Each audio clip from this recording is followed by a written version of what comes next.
Welcome to Daily Current Affair. Today is 22nd of May 2023. The question is, who has been sworn in as the CM of Karnataka? तो कर्नाटका के नए CM किसको बनाया गया है? That is a Sita Ramaiah ji को। तो अभी अभी क्या हुआ था, कर्नाटका में इलेक्शन हुए थे, वहाँ पे इंडियन नेशनल कांग्रेस की जो है वो सरकार बन गई है। ठीक है, तो वहाँ के सीएम किसको घोषित कर दिया गया है? सीता रमैया जी को वहाँ का क्या बना दिया गया है? चीफ मिनिस्टर बना दिया गया है कर्नाटका का। एंड वाइस प्रेसिडेंट किसको बनाया है? वाइस सीएम, डिप्टी सीएम किसको बनाया गया है? डीके शिव कुमार जी को क्या बनाया है? डिप्टी सीएम बनाया है, जो कि कर्नाटका के कांग्रेस के प्रेसिडेंट भी है। सो अबाउट कर्नाटका के बारे में जानते हैं। It is a state located in the south west of India and has coast of the Arabian sea. ठीक है, फॉर्मेशन कब हुई थी इसकी? 1 नवंबर 1956 को। गवर्नर यहाँ के हैं थावरचंद गहलोत जी, कैपिटल बेंगलुरु। एंड राज्यसभा में यहाँ पे 12 सीट्स हैं और लोकसभा की 28 सीट्स। तो नए सीएम कौन बने हैं कर्नाटका के? सिद्धारमैया जी। और वाइस सीएम कौन है? Deputy CM, that is D K Shivakumar ji. Italian Open जो एक टेनिस टूर्नामेंट है, who clinches women single title? तो वीमेन का जो सिंगल टाइटल है वो जीता है एलिना रेबिकिना ने। ठीक है, एलिना रेबिकिना ने clinches the women's title of Italian Open. तो इटालियन ओपन जो कहाँ पे होता है?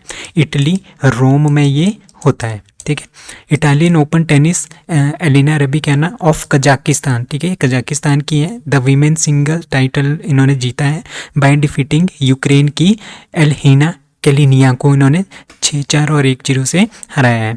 ठीक है, कब हराया है? 20 मई को at the international BNL di Italia in Rome. तो इटली, रोम में जो है इटालिया ओपन होता है। ठीक है, ये रेबिकाना का क्या है? सेकंड टाइटल है इस साल का। With this Rybakina won the 5th single title of her career. ठीक है, 5वां इनके टोटल कैरियर का टाइटल है और सेकंड इसी साल का इनका ये टाइटल है। ठीक है, और जो मेन का फाइनल है वो किस किस के बीच में होगा? वो होगा डेनमार्क के हल्गर रूने और रशिया के डेनियल मेडवेडेव के बीच में होगा। वो भी कहाँ पे होगा? रोम में ही होगा। अब इटालियन ओपन के बारे में जानते हैं।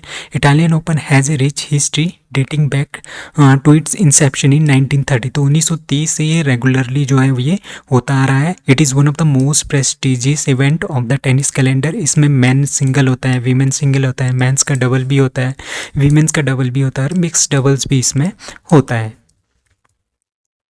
Amit Shah less foundation stone off campus of national academy of coastal policing in, that is ए गुजरात। तो गुजरात में क्या किया है? अमित शाह जी ने फाउंडेशन स्टोन रखी है national academy of coastal policing. मतलब कि जो कोस्टल एरियाज हैं, ठीक है, समुद्र के पास वाले जो कोस्टल एरियाज हैं, वहाँ पे क्या होती है? वहाँ पे पुलिस सर्विसेज दी जाती है। ठीक है, उनकी एक नेशनल एकेडमी जो है वो खोली जाएगी। कहाँ पे? गुजरात में। ठीक है, तो union minister Amit Shah on the 20th में laid the foundation stone for the permanent campus of the national academy of coastal policing, that is NACP। कहाँ पे? ओखा, गुजरात में। ठीक है, ओखा इन गुजरात देवभूमि द्वारका डिस्ट्रिक्ट। ठीक है, गुजरात की जो द्वारका डिस्ट्रिक्ट है उसमें जो ओखा नामक जगह है वहाँ पे national academy of coastal policing जो है वो खोली जाएगी। ये पहली नेशनल एकेडमी बनेगी किसके लिए? To train the police forces to effectively protect the coastline. जो हमारी ये कोस्ट लाइन है उसको प्रोटेक्ट करने के लिए ये पुलिस फोर्सेस है। ठीक है, उनको पढ़ाने के लिए, उनको अच्छे से एजुकेशन देने के लिए कि किस तरह से हमने प्रोटेक्ट करना है अपनी कोस्टल एरियाज़ को, इसके लिए NACP जो है वो इंस्टॉल किया गया है, national academy of coastal policing in Okha, Gujarat. ठीक है, It start functioning from the premises of Gujarat Fisheries Research Center in 2018। ठीक है, अभी क्या है हमारे पास? NACP was established to provide the intensive and high level training to marine police। ठीक है, जो मेरीन पुलिस है, कोस्टल पुलिस है, उसको हाई लेवल ट्रेनिंग देने के लिए जो इसका गठन किया गया था ऑफ 9 कोस्टल स्टेट्स। ठीक है, 5 union territories as well as the central police forces. ठीक है, the central has sanctioned 441 crore rupees to develop this national academy of coastal policing. कितना खर्च आएगा? 441 करोड़ का। इसका ऑब्जेक्टिव आपको पता ही है। जो पुलिसिंग है, ठीक है, जो मैरीन पुलिसिंग है, मैरीन जो पुलिस है कोस्टल एरिया को जो प्रोटेक्ट करती है, उनमें स्किल्स डेवलप करना, उनमें कैपेबिलिटीज़ डेवलप करना कि वो अच्छी तरह से क्या कर सके, हमारी बाउंड्रीज़ को क्या कर सके, प्रोटेक्ट कर सके। Under which policy RBI decided to withdraw RS 2000 note from the circulation. ठीक है, तो 2000 रुपये का जो नोट जो है वो स्टार्ट किया गया था। कब स्टार्ट किया गया था? 2016 में, जब नोटबंदी हुई थी तब हमने 2000 रुपये का नोट जो है वो फिर से स्टार्ट तब से जो है वो स्टार्ट किया गया था। ठीक है, अब क्या है, अब आरबीआई ने बोला है कि हम जो ये 2000 रुपये का नोट है इसको कम्प्लीटली बैन करते हैं। किस पॉलिसी के अंदर? क्लीन नोट पॉलिसी के अंदर।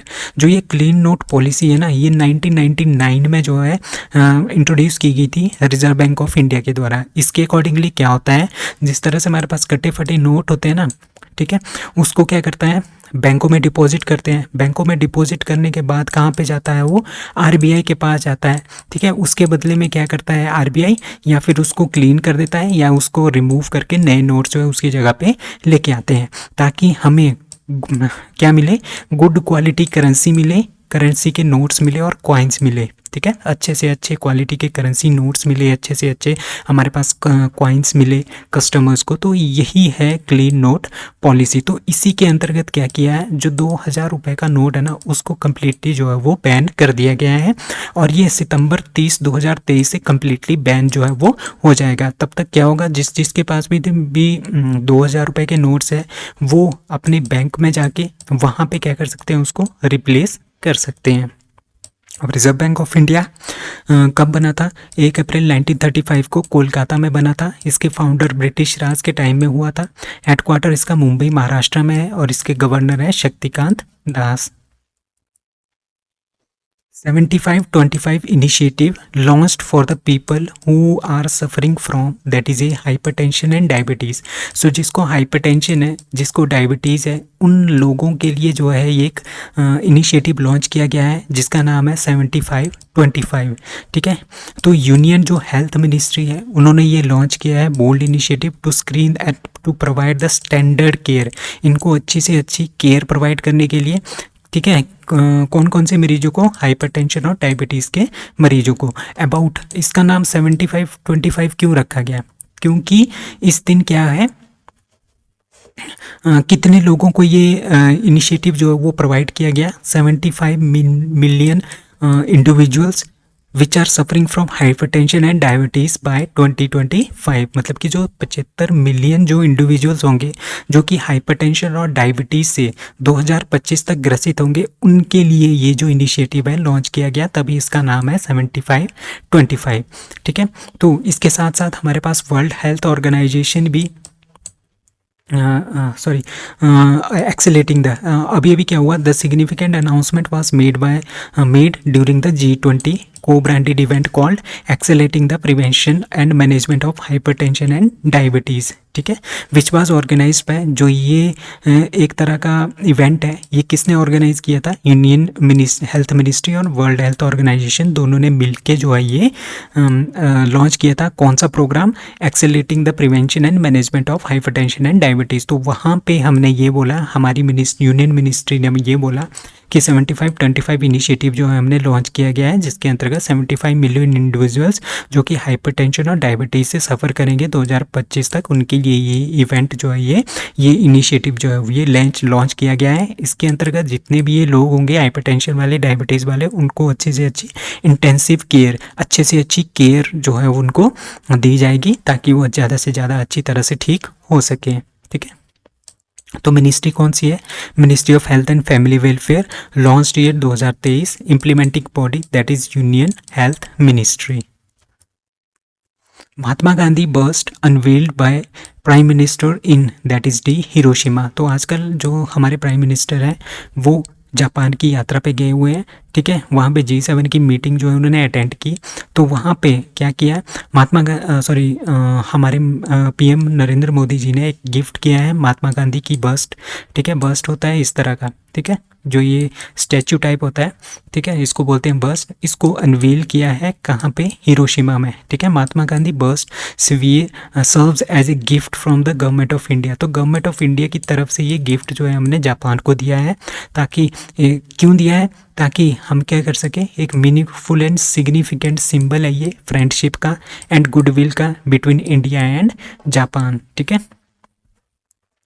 तो जो ये बस्ट है ये किसने बनाया था? ये जो पद्म भूषण अवॉर्डी है श्री राम वंशी सुतर जी, इन्होंने इसको बनाया है। ठीक है। The triumphant statue stands tall at 42 inches का ये है, crafted from durable bronze material से ये बना है। It has been position beside the Motoyasu river. ये रिवर आपने याद रखनी है, मोतोयासु रिवर जो है आपके जापान के हिरोशिमा में है। ठीक है। उसी के बगल में जो है ये महात्मा गांधी की बस्ट को क्या किया है, प्लेस किया है, अनवील्ड किया है हमारे प्राइम मिनिस्टर नरेंद्र मोदी जी ने। ठीक है। The A bomb dome is well known site. ठीक है। यहाँ पे एक बॉम्ब डोम साइट है जो कि काफ़ी ज़्यादा अट्रैक्टिव है। ठीक है। यहाँ पे बहुत सारे टूरिस्ट जो है वो आते रहते हैं, डेली आते रहते हैं। ठीक है। वहाँ पे इसको क्या किया गया है, अनवील किया गया है।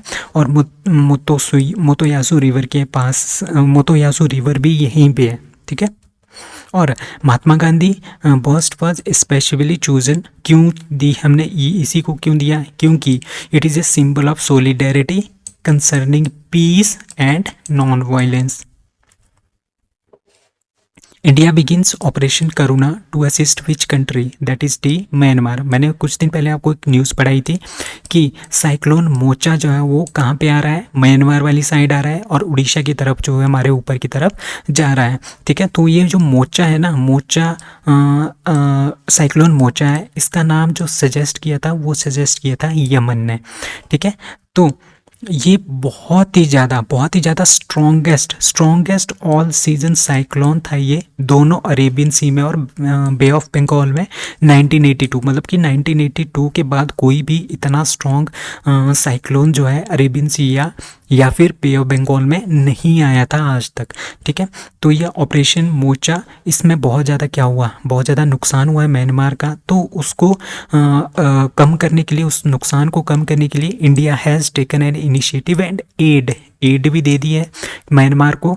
ठीक है। Affected by cyclone Mocha in Myanmar by launching operation Karuna. तो ऑपरेशन करुणा किसके लिए लॉन्च किया गया है? साइक्लोन मोचा से जितने भी अफेक्टेड एरियाज़ हैं उनको ठीक करने के लिए जो ये एड है ये दी गई है ऑपरेशन करुणा के तहत। ठीक है। ऑन मई 18 3 शिप्स, ठीक है, कौन कौन सी? Naval ship Shivalik, Kamorta and Savitri arrived at the Yangon with emergency relief material such as food supply भी हमने इनको भेजी है, टेंट भी भेजे हैं, एसेंशियल मेडिसिन भी भेजी है, water pumps, portable generator, cloth and hygiene items भी हमने यहाँ पे भेजी है। किस प्रोजेक्ट के अंदर? ऑपरेशन करुणा के अंतर्गत। The golden years is a book written by that is P Ruskin Bond. तो रस्किन बॉन्ड एक बहुत ही अच्छे लेखक है, उन्होंने बहुत ही अच्छी बुक लिखी है जिसका नाम है द गोल्डन ईयर्स। ठीक है। उन्होंने अपनी लाइफ के बारे में ये बताया है, the golden years the many joys of living a good life. ठीक है। तो ये रिलीज़ की गई है 19 मई 2023 के को ऑन बॉन्ड्स 89th बर्थडे के दिन। The golden years focus on the bonds experience during the 60s 70s and 80, मतलब कि 60s 70s और 80s में किस तरह से बहुत अच्छा माहौल था, अपने किस तरह से उन्होंने जीवन जिया था। तो वो सारी की सारी बातें जो है इसमें बताई गई है। सो Tamil Nadu CM Stalin inaugurates one of the India's biggest skywalk bridge having length of that is 570 metre. ठीक है।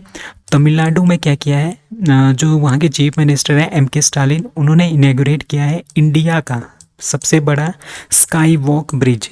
ठीक है।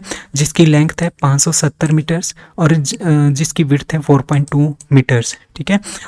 Was officially open by the Tamil Nadu CM that is MK Stalin. ठीक है। दो ये जो स्काई वॉक ब्रिज है ये किस किस के बीच में बना है? Mambalam railway station and T Nagar bus terminus के बीच में जो है ये ब्रिज बना है, जिसकी लेंथ है 570 मीटर और जिसकी विड्थ है 4.2 मीटर्स, और ये इंडिया का सबसे बिगेस्ट स्काई वॉक ब्रिज है। So that's all for today. Thank you.